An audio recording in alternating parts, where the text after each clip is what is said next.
నీ replacement surgery గురించి చాలా మిత్స్ ఉన్నాయి. కొన్ని నమ్మకాల వల్ల పేషెంట్స్ ట్రీట్మెంట్ కూడా డిలే చేస్తున్నారు. కానీ వాటిలో నిజమెంత? అందరికీ నమస్కారం. నేను మీ doctor Jagadish Mavilla, orthopaedic surgeon at Srikara hospitals Lakdikapul branch. ఈ రోజు నీ రీప్లేస్మెంట్ సర్జరీలో ఉండే కొన్ని కామన్ అపోహల గురించి క్లియర్ చేద్దాం. మిత్ 1, నీ రీప్లేస్మెంట్ సర్జరీ అంటే చాలా పెయిన్ఫుల్. కానీ నిజమేంటంటే modern surgical techniques, advanced pain management and physiotherapy వల్ల నీ రీప్లేస్మెంట్ చేసుకున్న తర్వాత పెయిన్ అనేది చాలా ఎఫెక్టివ్గా మేనేజ్ చేయగలుగుతున్నాం. మిత్ 2, నీ రీప్లేస్మెంట్ సర్జరీ చేసుకుంటే లైఫ్ అంతా బెడ్ రెస్టే. ఇది నిజం కాదు.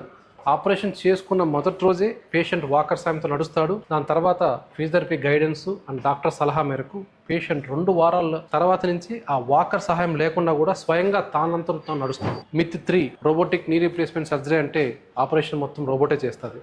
ఇది కూడా నిజం కాదు. ఆపరేషన్ మొత్తం ఎక్స్పీరియన్స్డ్ సర్జరీ చేస్తారు. రోబోటిక్ జస్ట్ డాక్టర్కి ఆ ప్రెసిషన్, అలైన్మెంట్ అండ్ యాక్యురసీకి అది హెల్ప్ చేసే ఒక అడ్వాన్స్డ్ టూల్ మాత్రమే. మిత్ 4, నీ పెయిన్ ఏజ్ వల్లే అని చెప్పేసి దాన్ని ఇగ్నోర్ చేయాలి. కంటిన్యూస్ నీ పెయిన్ ఉంటే అది కేవలం ఏజ్ వల్లనే అని దాన్ని డిలే చేయకండి. ఎర్లీ డయాగ్నోసిస్ వల్ల ట్రీట్మెంట్ ఆప్షన్స్ చాలా ఎక్కువ ఉంటాయి. గుర్తుపెట్టుకోండి, ఇంటర్నెట్లో చెప్పే ప్రతి ఒక్క విషయం కరెక్ట్ కాకపోవచ్చు. మీ నీ కండిషన్కి ప్రాపర్ అడ్వైస్ అండ్ ట్రీట్మెంట్ ఇచ్చే ఆర్థోపెడిషియన్ని కన్సల్ట్ అవ్వడం బెస్ట్. నెక్స్ట్ వీడియోలో సబ్వెస్టస్ అప్రోచ్ అండ్ రోబోటిక్ నీ రీప్లేస్మెంట్లో ఎక్స్పీరియన్స్డ్ సర్జన్ని ఎందుకు చూస్ చేసుకోవాలో తెలుసుకుందాం.